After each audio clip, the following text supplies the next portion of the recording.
Good morning everyone, we are from group 9 and 10 and today we will be presenting about text to SQL, which is about how computers turn the way we speak into database queries. My name is Nagla Ningkirnisa and joining me are my teams Aziza Rahmatania, Sofia Alianda and then Najwa Salsabila. Thank you for your attention and let's begin our presentation. Okay, this is our topic, the semantic pipeline. It's about two devices of text to SQL research, from simple rule-based system to today's AI model. Okay, here is the real problem, the semantic gap. On one side, humans ask education, like who is the director of English terms, easy for us. But the database needs something super X, direct tables, direct joins, direct logic. So the friction between what we mean and what gets accused. The takeaway is that this gap can be closed in one side. We need to break it down. So how do we fix that? We split the process into two stages. First, NLU or natural language understanding. These figures are the tables and meaning behind the question. Second, NLT or natural language translation. This takes that and turns it into actual SQL code. Why split it? Because now we can tell exactly where it went wrong, whether the model misunderstood us or it just wrote bad code. Plus, for my part, we'll show how the technology evolved from rule-based systems, which are controlled but not flexible, to machine learning, which is data-driven, then PLES like BERT, which are smarter but heavy, and now LMES like GPT, which are flexible but less stable. So, the smarter the system got, the less predictable they become, and that's what my friends will explain next. Now, I will hand it over to Adiza, who will continue with the next part. I'll continue from what my friend explained. Let's see how each era actually worked in the practice. In the rule-based era, every word was manually an ontology. If a word was not recognized in the system, file it immediately. Then machine learning used LSTMs to learn pattern automatically, but still required large annotated dataset.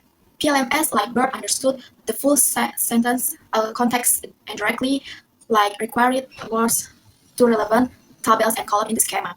And LLMS, you just provide the schema in the prompt and the system understand to question and generates SQL with zero retraining needed. Now moving to the translation slide, how each era convert that understanding into executable SQL. Rule-based as simple templates like select and from, but only handle pre-divided patterns. Then machine learning as sequence model, but often produce invalid SQL since they had no props of SQL the syntax rules. Then PLMS fights this with constrained decoding. Invalid paths are thrown out during generation, and LLMS as chain of top routine. Complex questions are broken into subqueries, then merged into only finally SQL. Now this slide gives us direct and compression of all four parties side by side. Rule-based is deterministic and traceable, but brittle to language version best for closed stable schema. Then machine learning automate feature extraction, but frequently generates invalid SQL, but best for specific domains. And PLMS are robust across domains and ideal for the enterprise multi-table system, but fine-tuning is expensive. And LLMS are the most flexible and deployable on new schema immediately, but prone to hallucination. LLM are very good at understanding human language and user intentions. However, they do not always understand database structure and schema rules. Because of this, they can generate invalid SQL queries.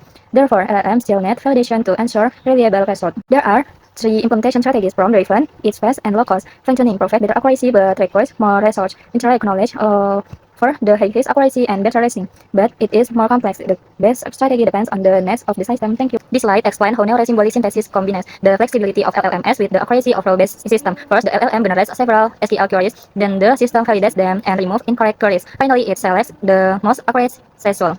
In collection, this approach makes text-to-SQL system more reliable and accurate. Thank you.